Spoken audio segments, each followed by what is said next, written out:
सोने के पोखरिया हो दीनानाथ रूपे करुआर।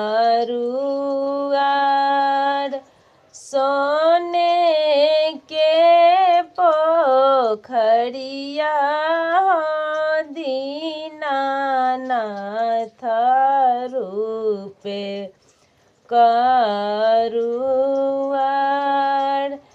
बीचे पोखरिया हो दीनानाथ धोबिनिया कपड़ा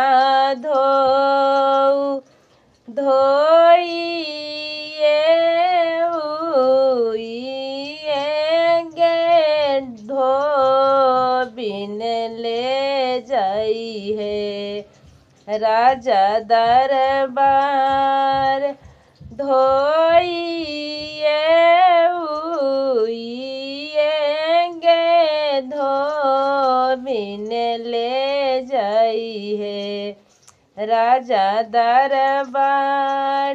मांगू मांगू धोबिन गे बिटिया जे हो रे कुछो मांग।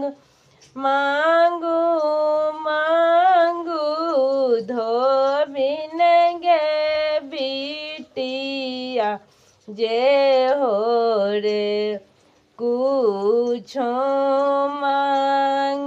आना धाना लक्ष्मीन हो दीनानाथ रौरे देले बहुत एके गो बालक बिना हो दीनानाथ दिहला बिसराय। एके गो बालकवा हो दीनानाथ दिहला बिसराय। देवे के ता देबऊ गे धोबिन गजाधर। ऐसन पूत देवे के ता देबऊ गे धोबिन गजाधर। ऐसन पूत गरबा जानी करी है गे धोबिन फेनुरे ले बहुछीन। देवे के ता दियाहू हो दीनानाथ बा।